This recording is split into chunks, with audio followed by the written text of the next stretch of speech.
He wanted to take care of the cows. His father made a compromise. You can take care of the calves, but you have to come back for lunch. So from 3 years, 4 months, think of somebody that's that small. With his friends, they would go out every day. So the chapter, this is from chapter 14 of Canto 10. The earlier chapter describes what the boys would do when they would go out. And what do little boys do? They play. Leave them alone. That's what they're going to do. So they would play. And the calves would follow behind them because the calves were very attached to Krishna. So attached to Krishna, wherever Krishna would go, the calves would go. They didn't really have to herd the calves. They just followed Krishna. Sometimes we see little boys, they have a stick, and they're motioning with their stick, and the calves or the cows respond. They didn't need to do that. They just followed Krishna. And they played and played, and there's a whole half a chapter of their play. And on one particular day, Krishna requested the cowherd boys, he had a plan, a Leela plan. He requested the cowherd boys to bring their lunch. Normally they would go back for lunch, but they brought their lunch. And the second thing that happened that day was Balaram couldn't come because it was the moon was passing through a certain nakshatra, and his mother Rohini wanted to do some ritual, and it was just a pretext, so he wouldn't be there. So a certain pastime could take place. And after playing, they were in as usual, playful mood. And much to their surprise, on the path that they would normally travel, they saw a giant something. It was a serpent, but they thought, too big to be a serpent. Miles long, and its mouth, upper jaw goes up to the clouds, and gigantic. They thought it was like a play place that Krishna created for them. So they went into playful mood towards Aghasura, and then they started smelling this bad smell coming from its breath, from swallowed living entities. So then they realized, wait a minute, it's not a play place. It's a giant serpent, and he probably wants to kill us. Let's get out of here. So some of the boys started running, and some of the boys said, no, no, no. Even if it's a serpent wanting to kill us, Krishna protects us because he's always protected us. They're in this playful mood. Let's go explore. So off they went. Into the mouth of Aghasura, across his giant tongue, and into his belly. And the calves followed the cowherd boys right into the mouth of Aghasura. But Aghasura wasn't as interested in killing the cowherd boys as he was interested in killing Krishna. So some details took place. Then Krishna decided what to do. He entered into the mouth of Aghasura, who then closed his mouth. And Krishna manifested one of his mystic powers, Mahima Siddhi. Mahima Siddhi means he can become bigger than the biggest. So his body started to expand and expand and expand. And Aghasura, although he was huge, he was also a boa constrictor, and boa constrictors can really expand their bodies big time. But Krishna became bigger than Aghasura could expand, and he suffocated. The air passing through his body was stopped by the size of Krishna.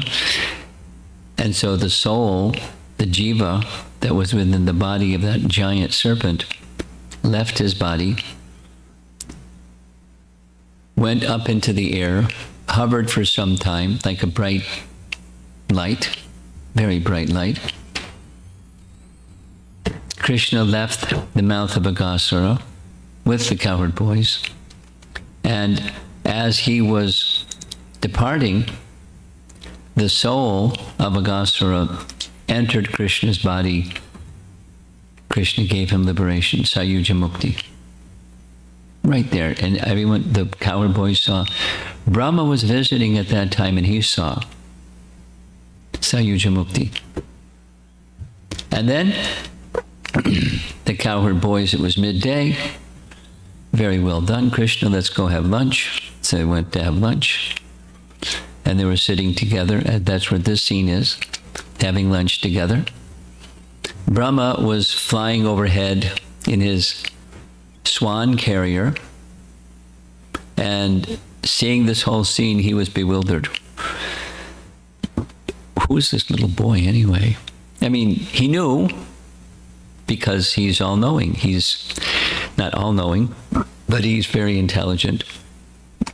But the influence of Krishna's bewildering Yogamaya potency was having its effect. And he started wondering, what's the limit of Krishna's power? That's okay. Being curious about the unlimited is just fine. Wanting to know.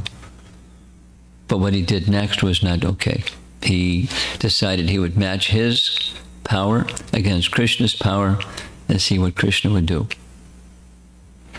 So with his mystic power, while they were having their lunch, the calves started wandering here and there for fresh grass, and he, by mystic power, gathered them all up and put them in a cave.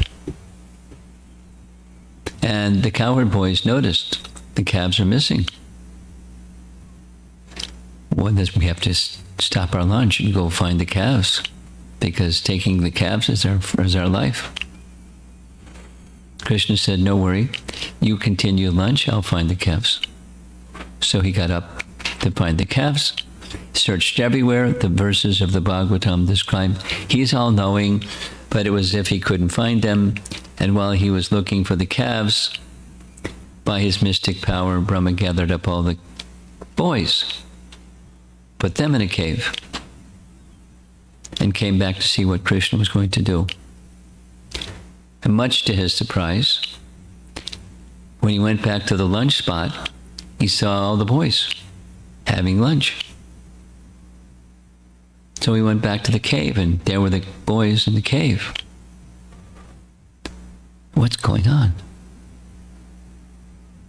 And Krishna's showing him his mystic powers, which far surpassed Brahma's mystic powers. As it turns out, each of the boys were manifestations of Krishna, an exact likeness of each boy and each calf. So much so that the rest of the section describes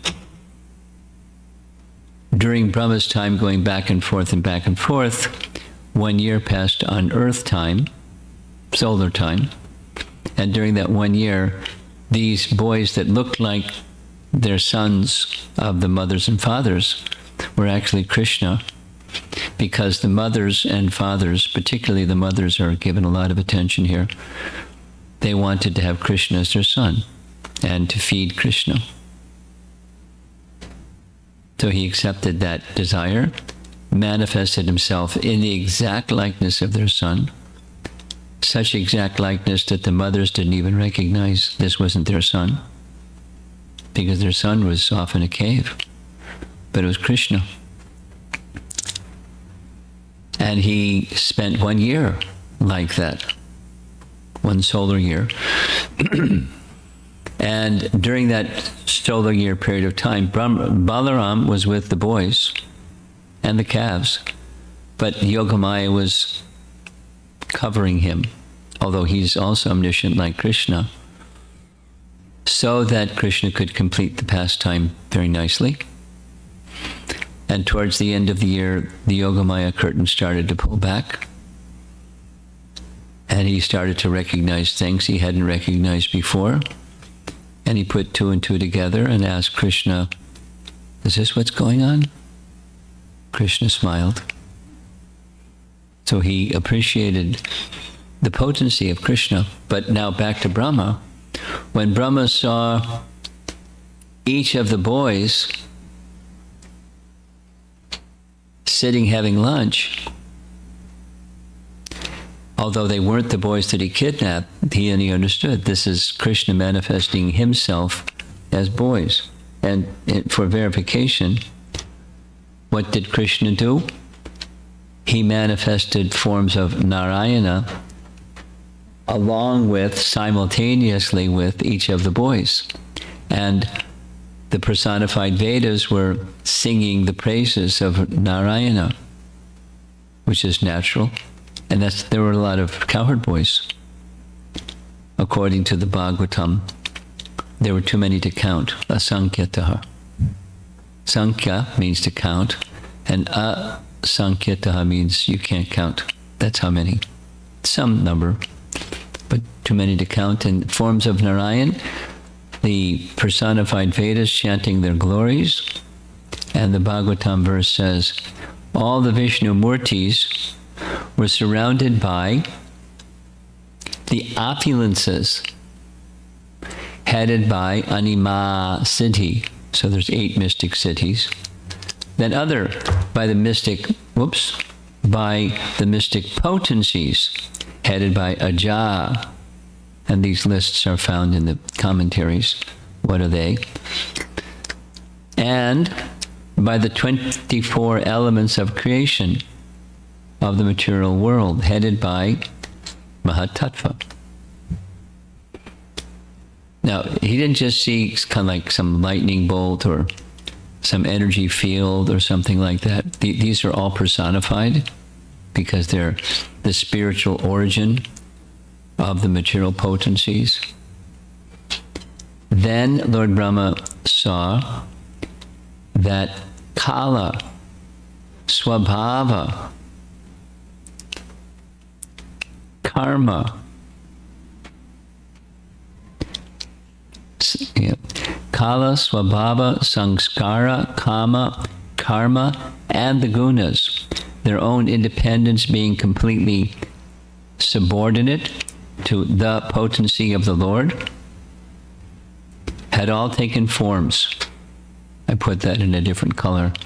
Had all taken forms. So all of these Shaktis were in a personified form because the origin of everything is a person, Supreme Person, and the Shaktis of the Supreme Person are also person, and from the person comes expansions.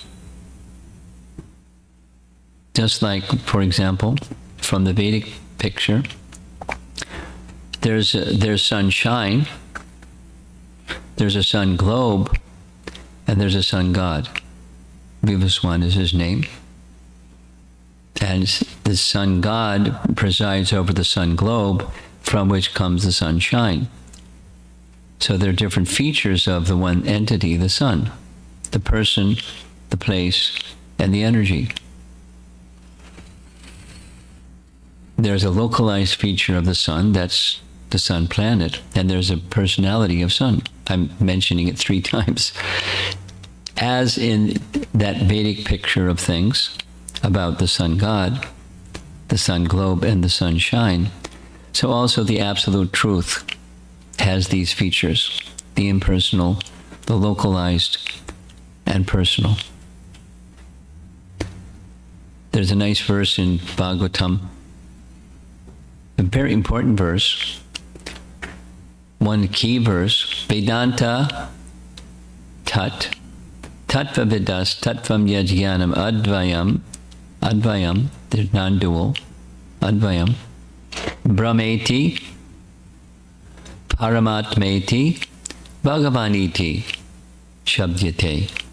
The non-dual absolute truth has different features, 3 in number, Brahman, Paramatma, and Bhagavan.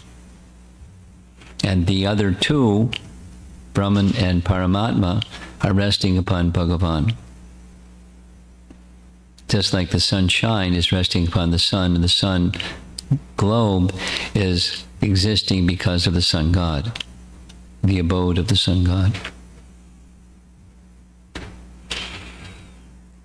The absolute truth, similarly, ultimately is a person.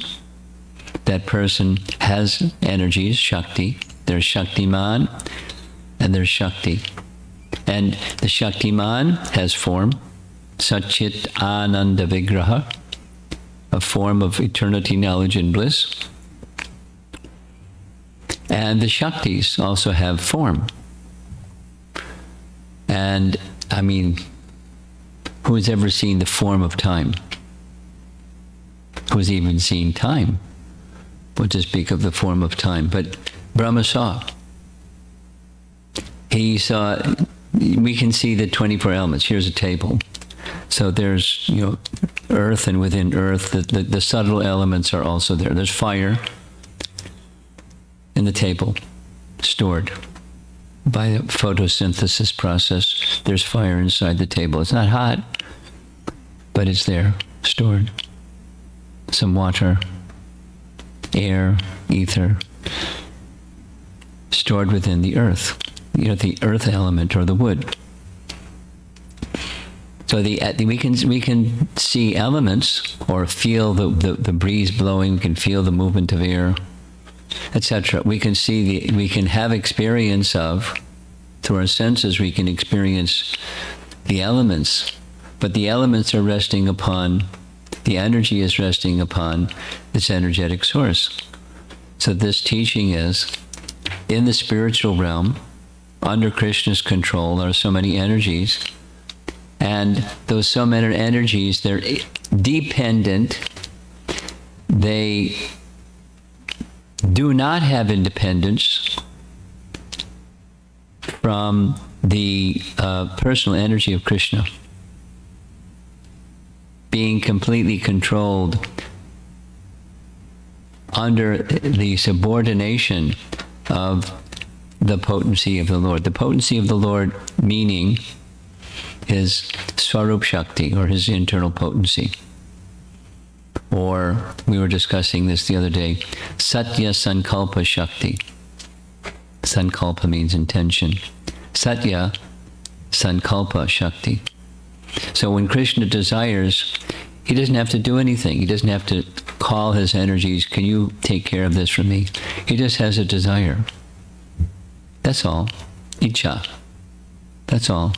And then zoom, their energies go to take care of what he wants, because they're completely tuned in as in their spiritual position as servants of the supreme source of everything. So Brahma saw all that. The phrase that's used in this verse, or these two verses, Atarkya Nija Mani Mahi Mani. Atarkya, Tarka or Tarkya means logic and reason. Tarka. The Vedas say Tarkya Apratishta. You can't establish truth by logic and reason. Same, you can't understand these potencies in the feature of Krishna by Tarkya. So it's Atarkya, Nija, Mahimani. Mani means jewel. The jewel of his own opulences, or the Atarkya, the inconceivable opulences, were displayed in their fullness. Thus, or in other words, Brahma got an answer. What's the limit? No limit. And after Krishna manifested all those, his original form, and the form of all the cowherd boys, etc., that were just himself, all of a sudden, poof, they all disappeared. By Krishna's icha, by Krishna's desire. They manifest, one after the next, after the next, after the next, and then they were withdrawn. And all that was left was Krishna standing there with a lump of yogurt and fruit in his left hand, in his right hand, reaching upon a limb of a tree. He was standing with a tree behind him, because they were sitting under a tree by the side of the river Jamuna. Brahma was amazed. He was more than amazed. He fainted. And when he came to external consciousness, he began offering his prayers, which is what we've been discussing. There's a nice verse in Canto 2, Chapter 9, Text 17, which says something similar. This is a description of Brahma's birth on the lotus flower, coming from the stem that came from the navel of Garbhodaksha Vishnu. And there's a lengthy description. Prior to creation, Brahma was the first born living being directly from the body of Vishnu, Garbhodaksha Vishnu. And understanding, after hearing the word tapa, tapa, tapa 3 times, he knew what that meant. It was to engage in tapasya. He was given a mantra, the Gopal mantra, and he started chanting that mantra in a situation that was just complete darkness, because there was no sun, there was no street lights, there was no flashlight, there was no matches, there was no lanterns, there was no candles. It's darkness in all directions for a long time. And being pleased by his penance, Lord Vishnu manifested himself before him, of course, luminous. He invited Brahma to come before him. He came before him, and this is describing what Brahma saw.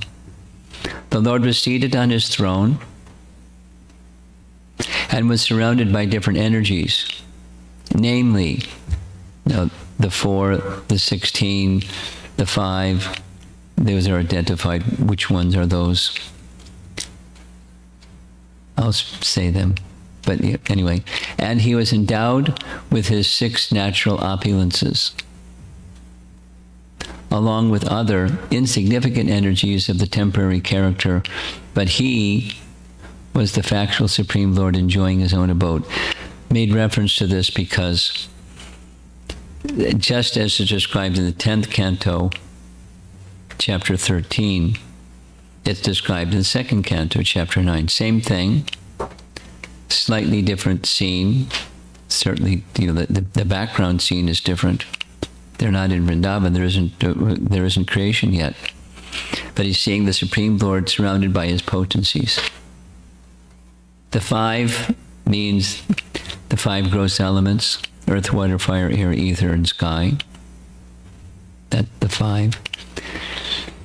The 16, there's different ways of describing the 16, but it's the 5 knowledge-acquiring senses, 5 working senses, and 5 objects of the senses, plus the mind. Make 16. Anyway, his natural opulences, etc. You can read the purport. It says which energies are which. The main point is unlimited potencies in their spiritual form before there's creation. And he saw all that. Canto 2. There's a similar description found in the Uddhava Gita section, Canto 11, where Krishna is describing something like this to Uddhava, that he possesses unlimited potency. It's not that Uddhava doesn't know, but there's a portion of their discussion where he's explaining the Bhagavan feature of the Supreme, which he is, but he's explaining it in language that Uddhava can understand, which means language that we can understand. It's a very elevated discussion. We already completed Brahma's prayers after seeing what he saw and fainted. He revived, kneeled before this little 4-year-old boy and offered prayers. And we're up to text 7. In text, starting with text 4, 5, and 6, now again in 7, there's a comparison between trying to know through Gyan, something that's very elevated, trying to know through Bhakti, something that's very elevated. And the statement is, the process of Gyan cannot enter into the mystery of Krishna. But the process of Bhakti is such that Krishna, if he so desires, can reveal all kinds of things to the devotee, because their hearts are pure and they're very receptive mode in wishing to serve, and Krishna sees that, he likes and reciprocates by revealing. So this is again comparing the Gyan process. In time, Kalena, learned philosophers or scientists might be able to count all the atoms of the earth, the particles of snow, or perhaps even the shining molecules radiating from the sun, the stars, and all other luminaries. But among these learned men, who could possibly count the unlimited transcendental qualities possessed by you, the Supreme Personality of Godhead, who have descended onto the surface of the earth for the benefit of all living entities? Now, the commentary spends a fair amount of time on that word that's highlighted in yellow, hitavatir nasya, the benefit of, the benefit, why is it doing that? The benefit of all living entities.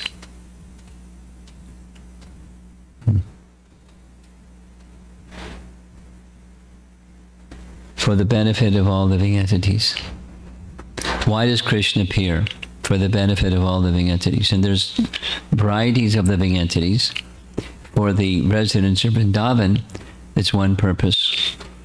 For demigods and personalities like Brahma, there's another purpose. And for the demons, it's another purpose. And for those who wish to become perfect, that's another purpose. And he reciprocates with everyone according to their position. But they won't be able to understand him, even if they have great Gyan power, or speculative power, or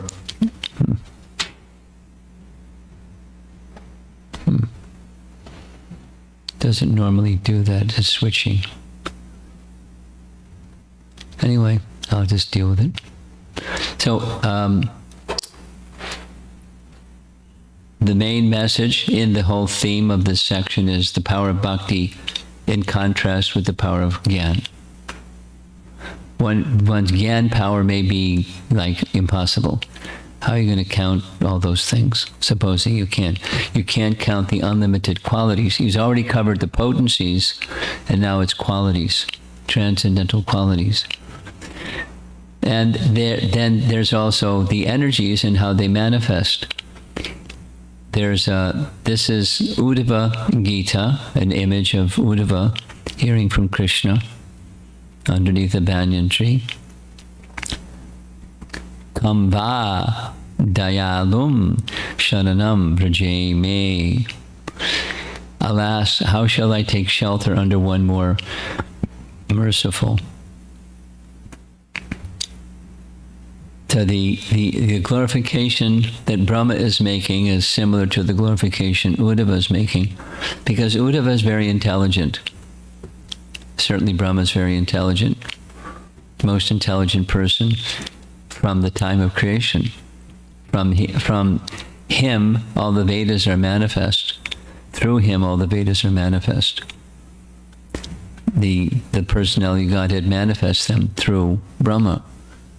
And outside of Vrindavan, the most elevated amongst Krishna's devotees is Uddhava. And Uddhava understands the greatness of Krishna, but it's not merely the greatness of Krishna, it's the sweetness of Krishna, which is yet another dimension besides his greatness. His opulence, that kind of greatness. We heard the verse, and we'll hear it again, it's coming up.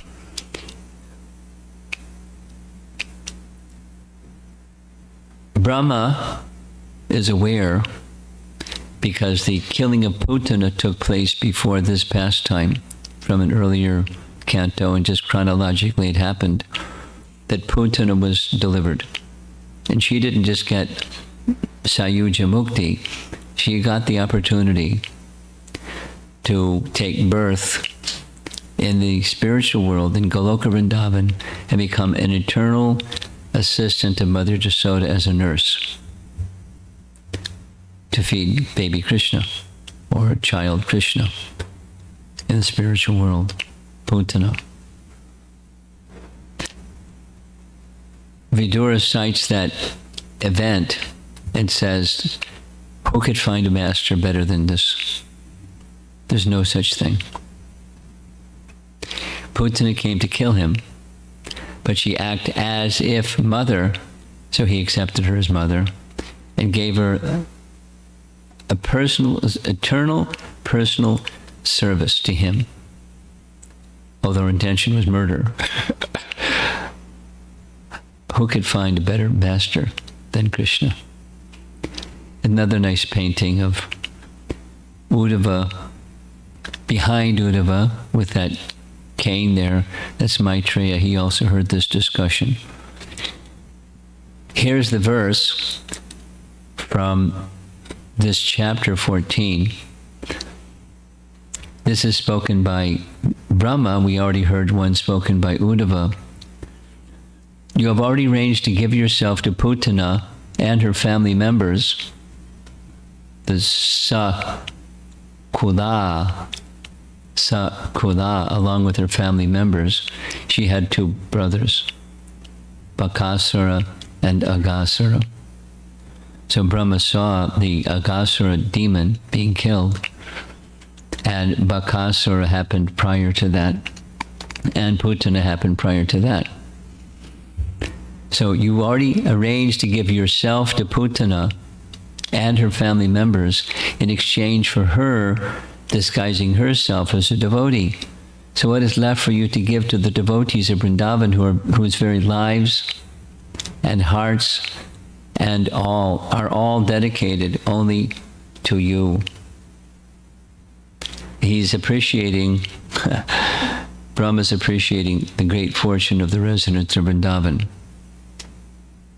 If you've given yourself to these three demons, what can be expected to be given to the devotees of Vrindavan? Everything is dedicated to you.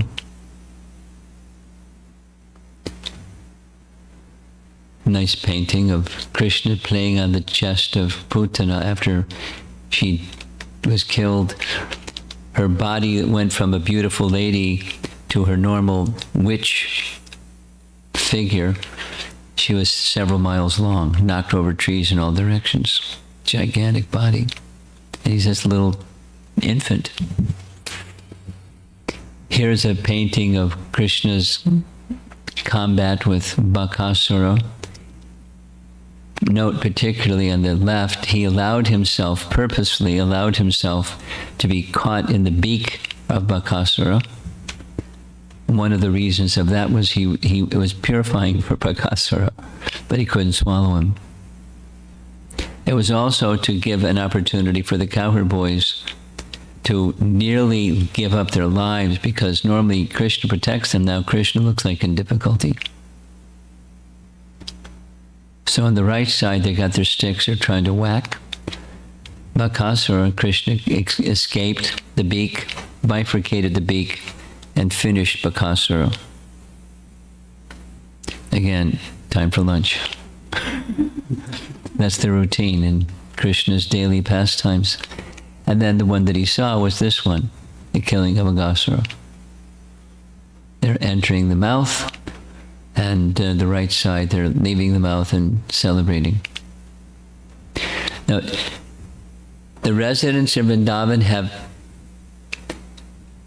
5 rasas, primarily 4, starting with servitude, friendship, parental affection, and conjugal love. So we see on the left, the young gopis, they've already have items ready to offer to Krishna. That's the Madhurya rasa. Nanda and Jasoda, parental rasa, Vatsalya rasa. The coward boyfriends climbing over that wall, that fence there, that's Sakya rasa. Some of the boys had a different mood. Although they were with him, they were in the mood of just being in service to him. Dwarka is a nice example amongst the cowherd boys. Dwarka would get the service of fanning Krishna when he would lay to rest. And as he was, it's described, as he was fanning Krishna, he would feel ecstasy. It would make his body tremble, and he tried to check the ecstasy because it was interfering with his fanning, because the fanning was more important to him. The happiness of fanning was more important than bodily transformations of ecstasy.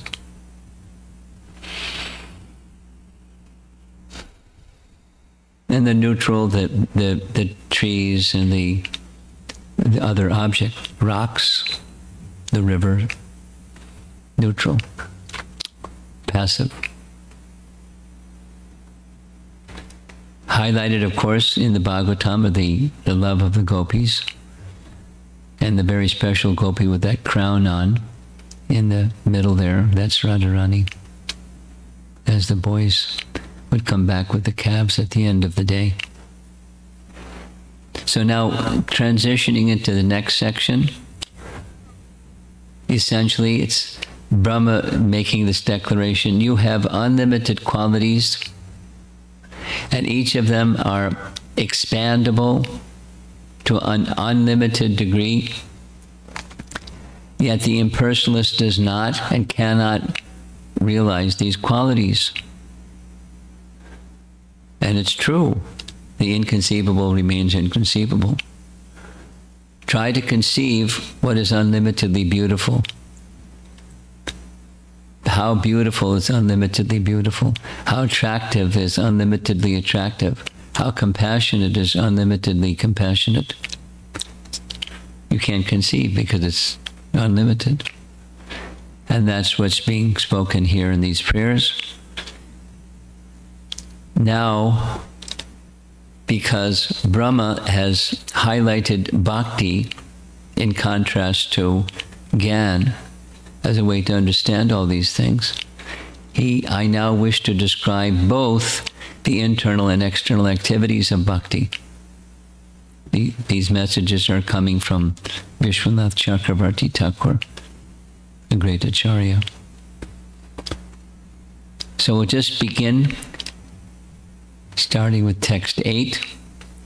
Tate nukampam susamikshamano pujan evatmakritam vipakam ridvagvapurbir vidatan namaste jive tayo mukti pade sadaya bhak. A very celebrated verse. You'll find it in Prabhupada's purports in Bhagavad Gita twice. It's a very important verse for those who from time to time undergo some difficulty. And we all undergo some difficulty. There isn't a living entity that's free from undergoing difficulty. That's the nature of the place where we are. It's something or something else or 10 somethings. Even when we start getting on the other side of something, there's more waiting.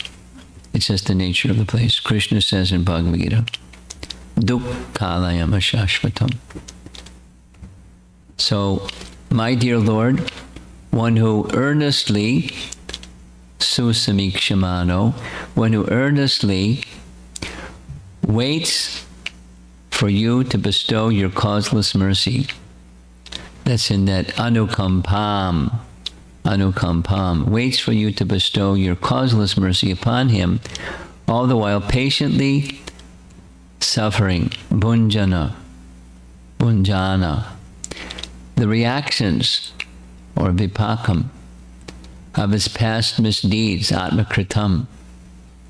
So, being patiently waiting while reactions for past misdeeds come, offering you respectful obeisances with his heart, words, and body. That's that last line. No, third line. Hrid Vag. Jeez. Vapur beer. It wasn't doing this before. Technology is mysterious. Vak, the root vak means speech. Their rit, their heart. Vak, their speech. Vapu, body. So heart, words, and body. Offering respectful obeisances with their heart, words, and body. Namaste. Is surely eligible for liberation. Mukti pade. For it has become their rightful claim. Sadaya Bhak. Oh, go on. This is a nice verse. What happens when you have some difficulty? You patiently wait. Accepting, here comes the reaction that's due to me for my past misdeeds. So be it. That's is essentially Brahma's position. I did a big boo-boo. I kidnapped the calves and the cowherd boys, and I interrupted Krishna's pastimes. Why? Because I was curious. But I did a bad thing, and I'm going to get a reaction. He's accepting the reaction is going to come. I'm not going to try to counter the reaction. I'll just accept the reaction, patiently suffering the reaction from my misdeed. But I'm not going to budge an inch from the position of offering my heart, hrid, vak, vapu, heart, words, and body, with respectful obeisances, namaste, to you, the Supreme Person. And by doing that, this jiveta, that's giving oneself, jiveta, one becomes eligible for liberation, mukti pade. Now, events that happen in our lives have a cause. And the causes are past actions, causes our fate. It's in Bhagavad Gita, chapter 13. Krishna says, Sadasad yoni janmasu, living entities create their own good fortune, ill fortune. We're the architects of our good fortune, ill fortune. There's laws of nature, and we abide by the laws of nature, you get good fortune. You violate the laws of nature, you get misfortune. So people think, this is a crystal ball, and look in the crystal ball and see what you're going to get. It's all dependent. It's not a crystal ball that's going to tell you. It's your past activities, good or bad and mixed. So the hand of fate is the hand of Krishna that's indirectly, through the material energy, providing us what we've earned. There's a nice verse in Brahma Samhita that speaks like this. Yastvindra gopam atavendra mahos svakarma bandhanarupam palabhajanam atanoti pala. The fruit of our swakarma. Govinda arranges the fruits of our karma from the smallest living entity, the Indra Gopa germ, up to Indra himself. The smallest, up to the biggest in this world. each living entity is provided appropriately, exactly, their deserve. That's the hand of fate. And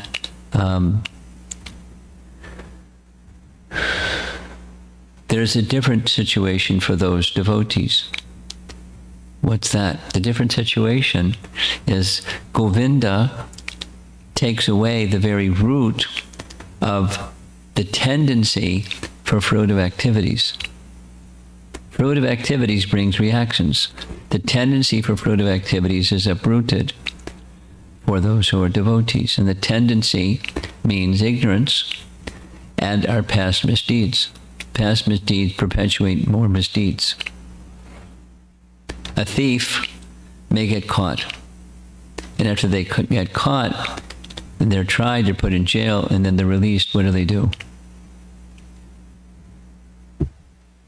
The tendency will come out again.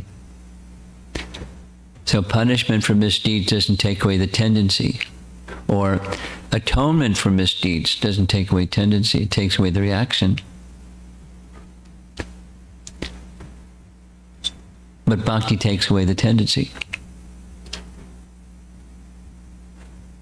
That's what the scripture teaches us. So for those who have that situation of good fortune, they just take shelter of Krishna and their ill fortune is taken away. What about the good fortune? This is a nice painting of Prithu Maharaj, who is being crowned the king. We see on the left side, that's Lord Vishnu, on the right side is Lord Shiva, and then there's his citizens ready to honor him and his coronation. When Vishnu appears, Vishnu speaks about how pleased he is with Prithu, requests Prithu to accept the benediction from him. Prithu makes a response by saying, Yatha chadad bala hitam pita swayam. Pita swayam. Just like a father, Pita, seeing the son having a need, he takes care of whatever it is that's for the benefit of the son without having to be asked by the son. Daddy, it's cold out, can I have a jacket? He's already got like 3 jackets. It's just the nature of a loving father, loving parent. And so I don't, whatever you think is best for me, whatever is beneficial, I'll accept that. And it could be, a scolding that may be beneficial. It could be what Vishwanath Chakravarti Thakur says is sometimes a father will give sweet milk and sometimes bitter nimba juice, depending upon what's going on with the child's body. Sometimes they'll embrace them, sometimes they scold them. They're both are loving gestures. The son may not understand, whoa, why are you scolding me? Why are you giving me this bitter medicine? Because it's good for you. So as the Supreme Lord, that's what Brahma is indicating in this prayer, text number 8, very important. I accept whatever it is that you send my way because it's best for me, whatever it is. But one thing is I'm not going to move at all from the position of taking shelter of you. There's something similar, different but similar, in this image shown here. If you look carefully, you'll see in the upper left, there's a Vimana. That's a King Chitraketu, who had achieved from this earthly realm in his very lifetime a heavenly situation because of his ardent bhakti. He became not only a resident of Vidyadaraloka, became a king of Vidyadaraloka, and his consciousness was in the stage of perfection. So elevated was he that Lord Shiva was like a friend, not just a worshipable deity. So one time in riding his Vimana, he came to visit his friend, Lord Shiva. And what Lord Shiva was doing on Mount Kailash is he was having some discussions on transcendence. There we see Narada in the audience. There's Vyasadeva in the audience. Many sages in the audience. They were all hearing from him. And as Lord Shiva was speaking about topics of transcendence, on his lap in the public assembly, there's Parvati. And so from his Vimana, he made a compliment, which Parvati thought was an insult. She misunderstood his intention. Said, oh, who can give a discourse on transcendence with his good wife sitting on his lap? Parvati thought he's criticizing, so she cursed him. And hearing her curse, as did Lord Shiva, as did everybody else, he descended from his Vimana, came before Parvati with folded palms. I accept your curse. There must be some plan, a transcendental plan behind this. I can say to you, I've been misunderstood. But he didn't try to cover up or, object or have her change what she said or justify himself. I just accept. So be it. This is your will. Must be some divine purpose behind. I accept. And their curse was he would become a demon because you've insulted my husband, Lord Shiva, a great personality. So he became a demon and very quickly became liberated. There's more detail, but it's from the 6th canto Bhagavatam if you're interested to learn about this pastime. Krishna did a similar thing with Lord Indra. He saw his pride. He created a pastime to relieve his pride, and it worked. Here's Indra similarly bowing before Krishna, offering his prayers to Lord Krishna, asking for pardon. Much like the next set of prayers that's going to come from Brahma to Krishna, he's going to request his pardon. Just a couple more things. This is reference to this verse is found in Nectar Devotion. Nectar Devotion is a text that was written in Sanskrit called Bhakti Rasamrita Sindhu, translated as the Nectar Devotion. Where it's referred to in the Nectar Devotion is chapter 10, expecting the Lord's mercy. Prabhupada writes that this statement of Srimad Bhagavatam should be the guide of all the devotees. This Tat Tenu Kampam So Samikshamano verse. That is the only solace. If the devotee passes his days in that spirit, it is certain that he is going to be promoted to the abode of the Lord. That's this Mukti Pade Sa Dayabak. You inherit the property of your father. It's Vedic. It's Indian culture, Indian law. If the son survives the father, the son, the eldest son, inherits the property of the father. And also, if he has any debts, he inherits his debts. He inherits the property of the father. So if the son, that's what's going to be spoken here. Jiva Goswami, in his commentary, all you have to do is simply be alive, jiveta, alive in devotion, alive and awake in relationship with Krishna. Jiveta sadayabak, mukti pade sadayabak. Be alive in devotion for your life, and you'll inherit your father's property, which is the kingdom of God. You go back to Godhead. That's by staying alive in devotion throughout your life. That's what the verse is saying. Another Acharya, final. This is Vishwanath Chakravarti Thakur on the right side, who writes, now that the other processes have been rejected and bhakti accepted as the process to attain Bhagavan, the process of bhakti is described. The devotee understands that the happiness and distress that he experiences due to performing bhakti and committing aparads are the mercy of the Lord. It is like that father who sometimes makes his child drink milk and sometimes makes him drink bitter nima juice, and sometimes embraces and kisses him and sometimes beats him. The devotee thinks that this is the arrangement of the Lord working for his benefit. Quote, "The Lord knows and I do not know. Karma and time have no effect on the devotee. So it is his personal arrangement. By his mercy, he sometimes gives me happiness and sometimes gives me distress, considering how to engage me in his service." That's our discussion for this morning. There's a lot. It's an important verse, so there's a lot to be understood from it.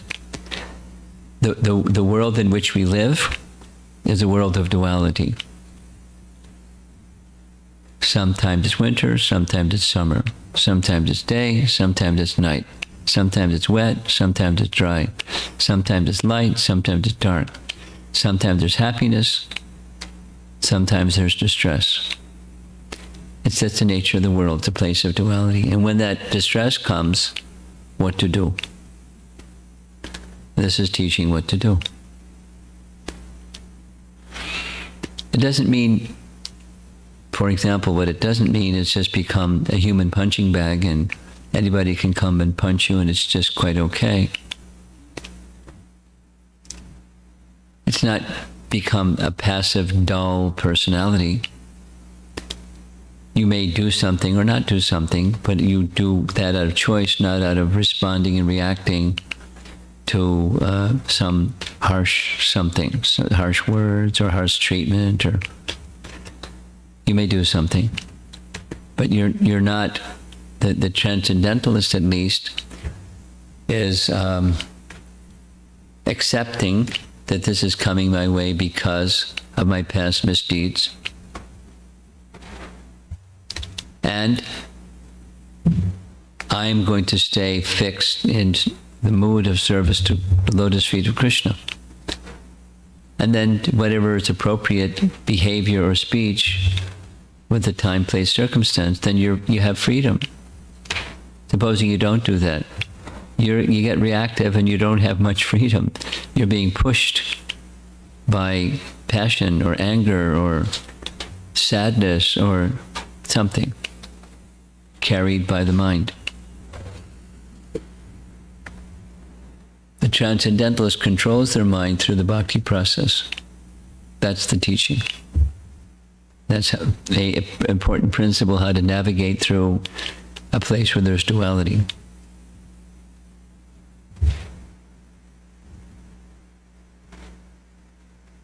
Good fortune, ill fortune.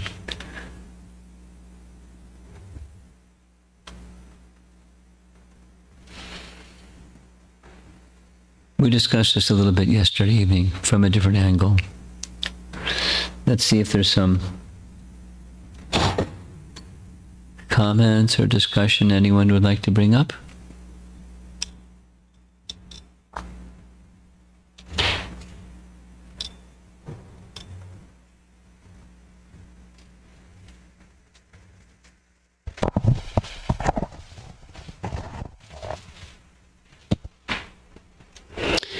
Guru Maharaj, the expansions that Krishna, when he expanded himself into so many cowherd boys and cows, are those expansions swamsha? Yes. This is technical, but the answer is yes.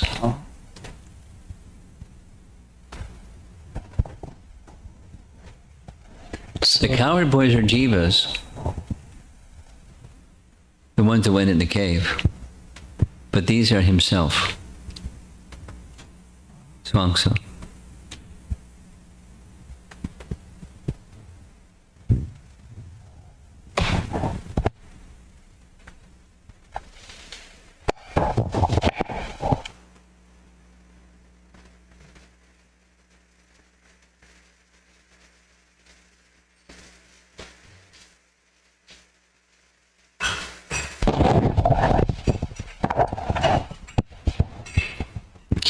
Krishna Guru Maharaj. As you are saying that Tenu Kampan Susamikshamana verse, so the Lord, whoever patiently waits and tolerates the difficulties and keep paying our obeisances, prayers to the Lord. So my question is that as I was hearing you're reading about Prabhupada's I'll build you the temple. In that, Prabhupada was encouraging them to not to get defeated by the people who are trying to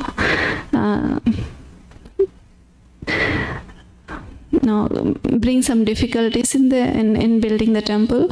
So here patiently we have to wait. So I'm trying to understand how much that where we have to apply that and where we cannot.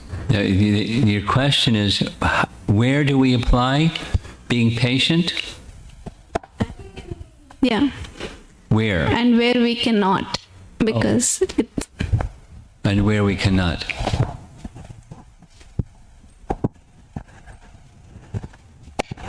Time, place, and circumstance is going to dictate where, or when, or how. And that evaluation of time, place, circumstance to reach and please Krishna requires buddhi, super soul providing intelligence to answer those questions. The foremost principle, we know from Lord Chaitanya's teachings, we remain humble in all circumstances, trinadapi, like straw, sahishnuna, trinadapi, sunichena, terror eva sahishnuna. So remain humble and tolerant in all circumstances. And also, even when you take action, when something is, not nice, as was referred to in that reading. We remain humble and tolerant, we stay the course. Then, depending upon intelligence of Supersoul, we make choices. Here's an example. It became clear to the Pandavas that Duryodhana disliked them. Different things happened. They went to Yudhisthira. Let's get him. Yudhisthira prudently thought, now is not the time to do something like that. We've been away from the royal palace for a long time. This is now diplomacy. Therefore, Duryodhana and the Kauravas, they have their friends and associates ready to help them if any difficulty arises. So we'll just have to wait. We'll have to wait. This came after there was an attempted murder. The poison cake and tying up Bhima, tossing him in the river. And Bhima got released. Bhima came back and told the whole thing that happened. And then they're like, let's get him. Attempted murder. Yudhisthira's indication that's not the time. So that's diplomacy. But so one needs intelligence to understand what's appropriate, what's not appropriate, the timing, where and when and how and why. The principle of humility and tolerance and patience and faith, that doesn't change.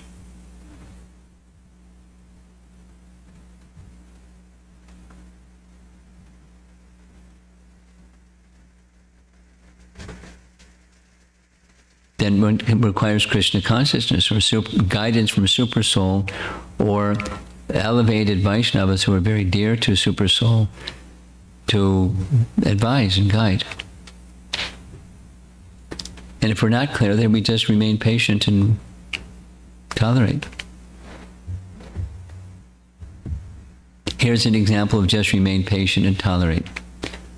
There was a period of time when the Harinam Sankirtan was beginning to become more prominent, particularly in Australia. Apparently, the governing people in cities like Sydney and Melbourne, they didn't like the chanting, or the people didn't like, so they gathered their devotees up and put them in jail. So they wrote to Prabhupada, what should we do? Should we get a good lawyer? And Prabhupada said, just stay in jail and chant. It was tolerate. And then they became martyrs. The publicity came, oh, these poor Hare Krishna people. They sided with the devotees and against the people that locked them up. So eventually, not too much later, it was harassment, but they just tolerate the harassment up to the point of being put in jail and just chant in the jail. And then they passed laws permitting. So it takes intelligence to know when to tolerate and when to take some positive action. And amongst the possibilities, which ones? Takes intelligence, and it varies from circumstance and place and time.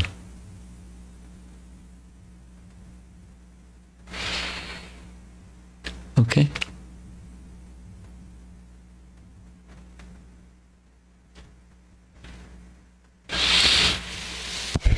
There's no other hands up, so go right ahead. Go right ahead. Oh, very good. Our host. Yeah. Hare Krishna. Hare Krishna. Mostly in the Bhagavatam, the mention of Radharani ji is very little. So if you can give us any... Why is there no mention of Radharani in the Bhagavatam is your question? I want to know more about Radharani, because her glory or glories of Maharani is not kind of elaborated anywhere in the Bhagavatam. So if you can...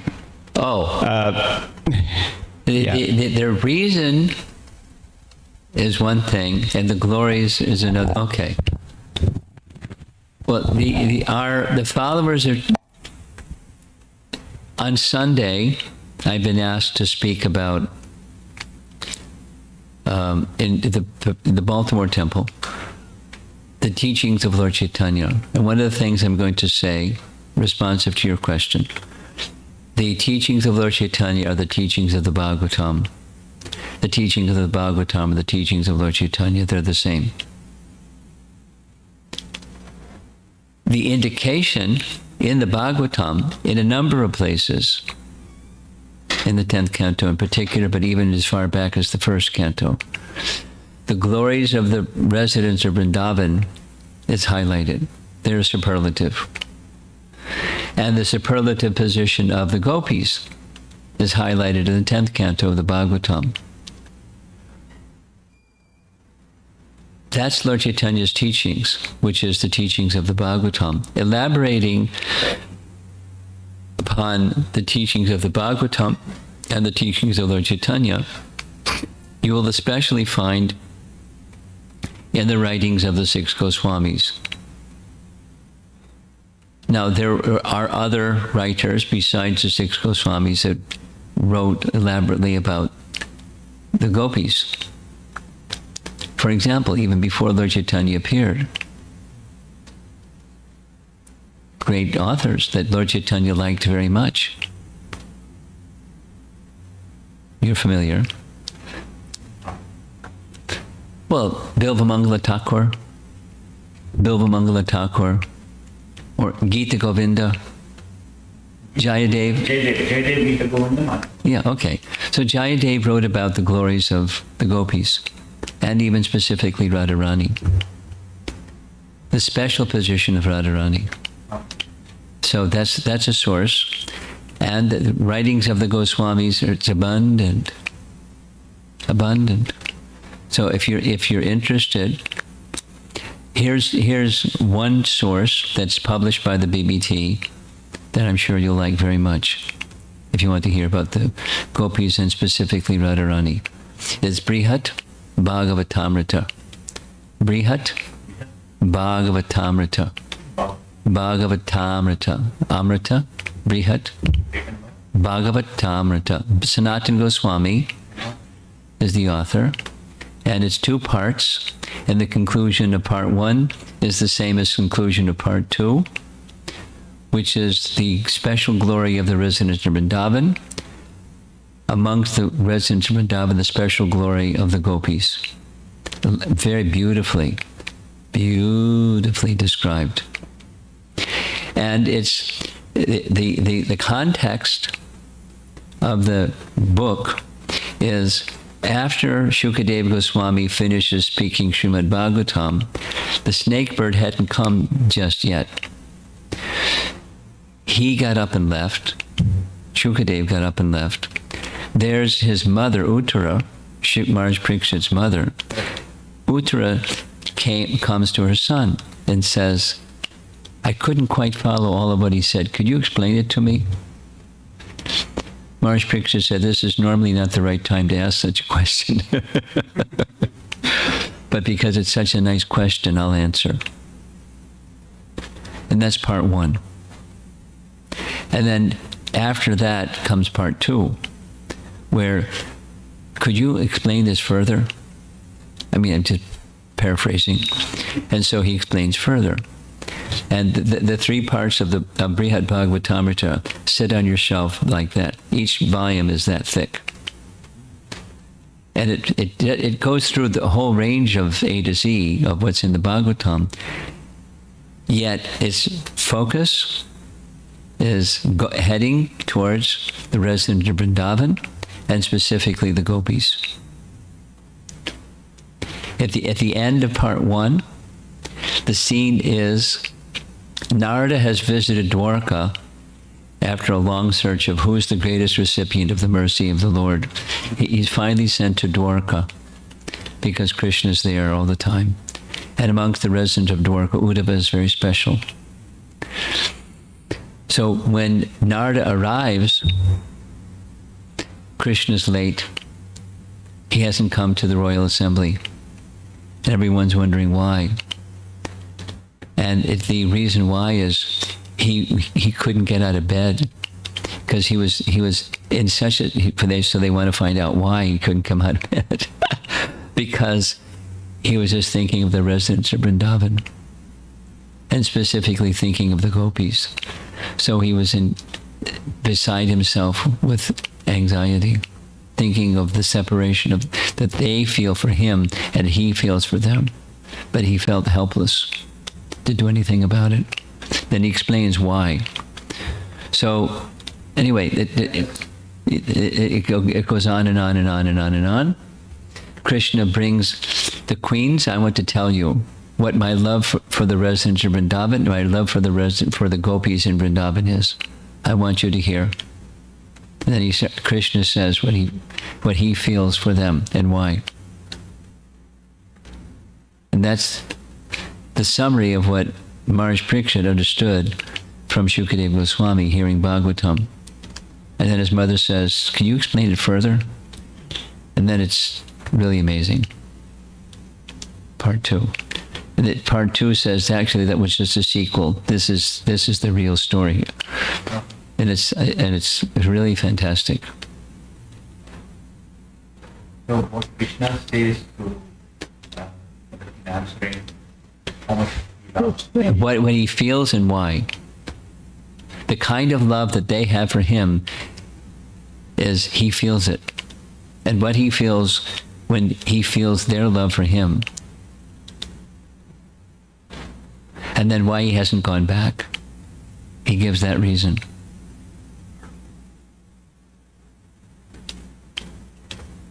It's very beautiful, very beautiful. I mean, Sanatana Goswami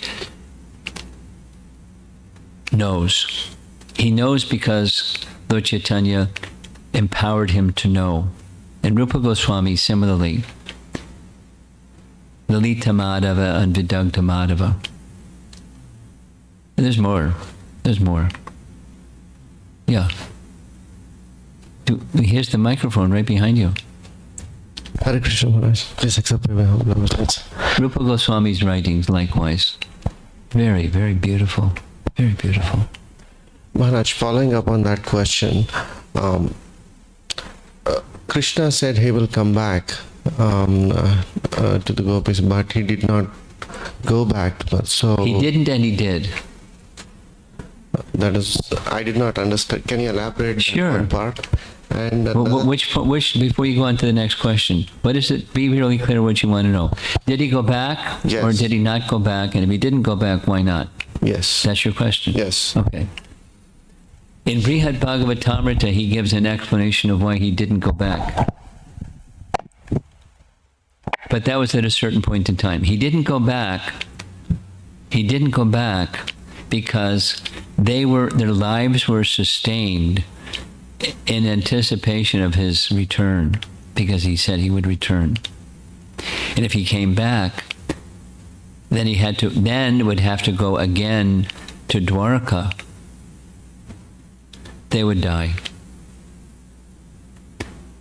So as much as they were near death, his going back would result in their dying, and he couldn't do that. So he was dealing with his own feelings of separation, knowing their feelings of separation, but he didn't go back for that reason. Part 2, he did go back.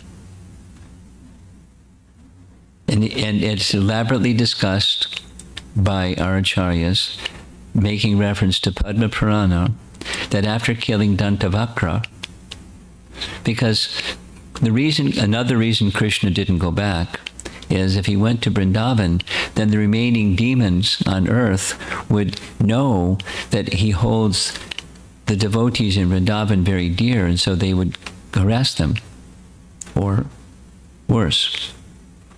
So he didn't go back until the demons were killed. The last demon, Dantavakra, killed. After Dantavakra was killed, at the gate of Mathura, at the western gate of Mathura, Krishna went back, according to Padma Purana, and confirmed by your acharyas. He went back for 2 months, during which time he associated freely with all the residents of Vrindavan, including the gopis. And at the end of those 2 months, he wound up the manifest pastimes in Vrindavan by having the eternal associates return to the eternal abode, Goloka Vrindavan, the unmanifest, the aprakat lila, enter into the non-visible eternal pastimes of Krishna in Vrindavan. And then Krishna returned to Dwarka to wind up the pastimes in Dwarka, which took some time because some other events took place in Dwarka.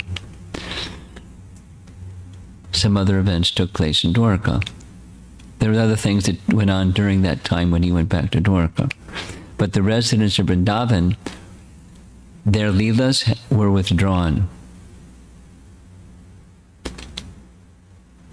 according to our acharyas, and according to Padma Purana, and other Puranas confirm.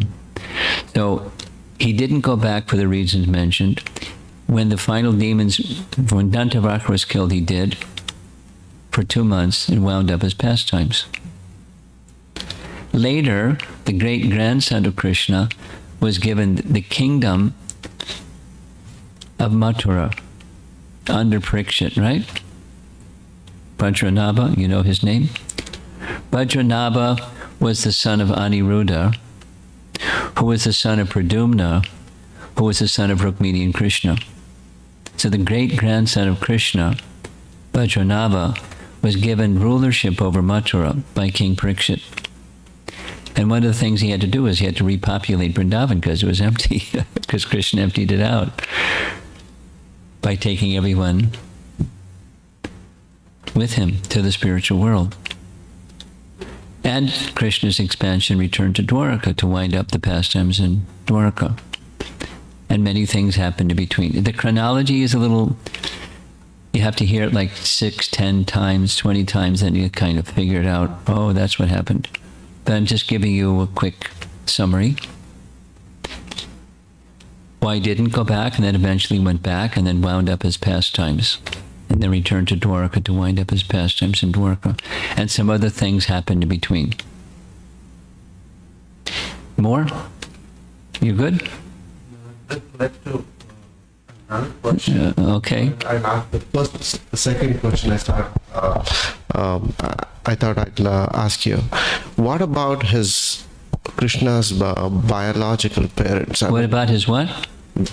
From the Karagraha, then when Krishna went back to actually to fight his uncle and release his parents, then after what, did they not love him enough? Why is there so I don't know less? what you're asking. Krishna, Do you know what you're asking? Be clear. Use names. His uncle?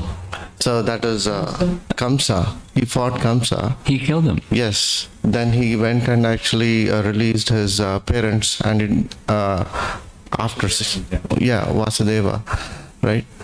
Then he did not actually. What happened to them? I mean, What happened to whom? Vasudeva.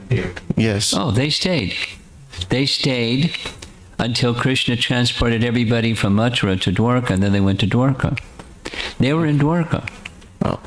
They were in Mathura when Krishna transferred everybody. But some people did not go. I mean, No, not everyone was gone to. At a certain point in time, when Jarasandha and Kalyavana, remember Yes, those names? Jarasandha, I know, Kalyavana. Kalyavana was coming from the north, Jarasandha was coming from the east. Krishna said to Balaram, this could be dangerous for it's pastime, this could be dangerous for the Yadu dynasty.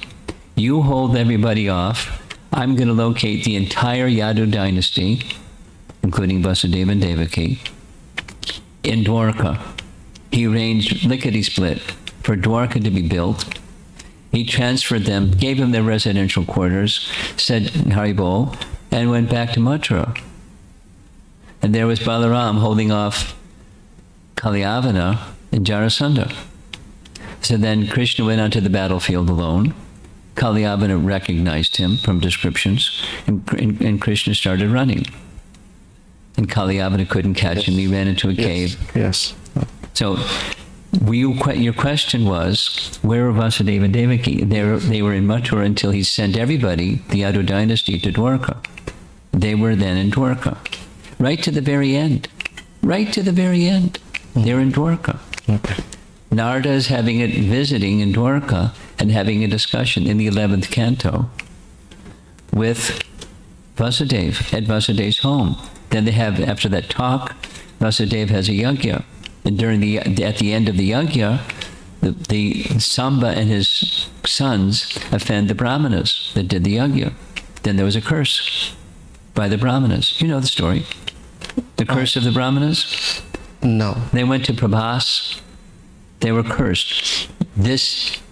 Samba was dressed with a sari. Yes. Okay. I recollect that. You remember that? Yes. So, is it a boy or a girl? Yes. And they said, that's going to be the destruction of the entire Yadu dynasty. That's what it is. And so they went back and told Ugrasena.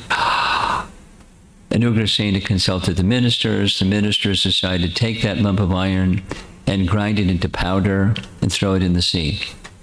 You know that? Yes. Okay. Yes. Then Prabhas. And they annihilated themselves. The men. Yes. Then there were some people remaining in Dwarka, including the queens. So Krishna, before he departed, instructed his chariot driver named Dwarka to go to Dwarka right now and inform the remaining residents of Dwarka. Dwarka is going to disappear in 1 week or 10 days, whatever the duration, I forget. They should vacate immediately. So Arjun escorted the queens from Dwarka back to Hastinapur. Right? Yeah. Yes. Thank you. This solved a lot of questions. The chronology is it takes a while to pick up the details. It's not explained in such a sequential manner in the Bhagavatam. You have to pick up pieces here and there and stitch them together, and the chronology is clear. It takes a while to sort it all out. Something else? Someone else? Yes? No? Okay. Okay, we're done. Srila Prabhupada ki jai.